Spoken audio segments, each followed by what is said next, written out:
Some devotees get very hurt, Sadhguru, don't call it a tool, it's more than our life. I said, that's fine. If you think I'm offending you by calling Dhyanalinga a tool, you do one thing, you come to the yoga center, I'll give you plumbing job, 3 days. You do it, I won't give you any tools. Just with your bare hands, you can use your teeth. In 3 days' time, all your nails will be gone, some of your teeth will be gone. Then if I give you a spanner, will you worship it or no? Hello? Yes. It's the tools. It is the tools. Right now, I'm speaking here, it is the instrument called microphone which is really speaking to you. Otherwise, if I spoke here, these 10 people would hear, the people behind would poke them and what did he say, what did he say? They would say whatever the hell they wanted to the person behind. This is how it happened in ancient times. Because only these 10-15 people heard. See, today microphone. Why? Because we can speak. To enhance speech, we got microphone. That is not good enough, we made a telephone. We have vision, so we made a microscope, we made a telescope. Because we can walk, we made a bicycle, we made a car, we made an airplane, we made all kinds of things. If you were made like a tree, rooted to one place, would you have thought of a bicycle, I'm asking? No, because every instrument or every machine that we have created is only an extension of our existing faculties. We have not created anything absolutely new. Everything is just an extension of our existing faculties. So the deities are like this, they're made for different purposes. For every kind of purpose in life, there is one deity. So if you want money, there's one deity. If you want power, there's another deity. You want knowledge, there's another deity. You want love, there's another deity. You want to be fearless, there's another deity. Like this for everything. Just to cap that, you've heard of Ramanujam, have you?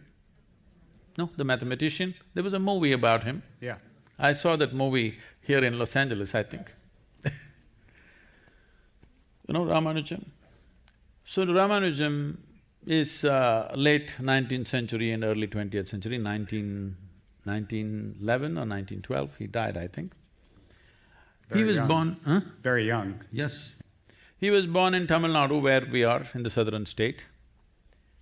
He started pouring out mathematics. He's a devotee of a particular female deity. And he started pouring out books and books of mathematics, no training of any kind. So some English professor identified this and sent him to England, Oxford, right? I think so. So he just poured out mathematics. To what extent means, in 1910, he wrote mathematics or the mathematical structures for black holes, describing black holes, when there was no concept of black hole in the scientific community. See, in science, first the concept, then the theory, then the math. But he wrote the math when there was no theory, when there was no concept, he just wrote the math. He was dying of tuberculosis, he sat on his deathbed and simply poured out bookfuls of mathematics. People asked, where is this coming from? He said, my Devi, my goddess, bleeds mathematics. These are his words.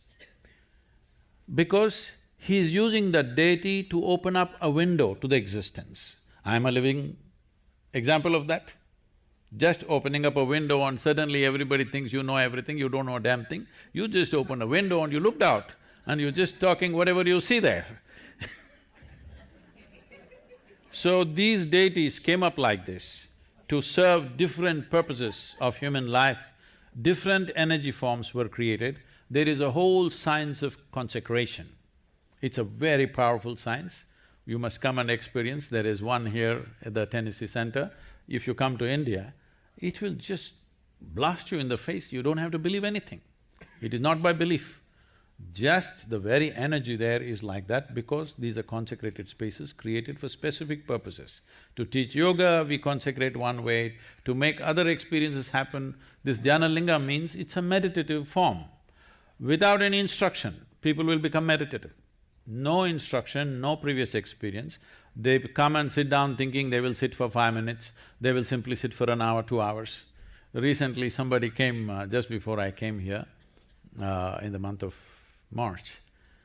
One man came from Himalayas, he just sat down in the temple in the morning when 6 o'clock when the temple opens, evening 8 o'clock, he was still sitting there.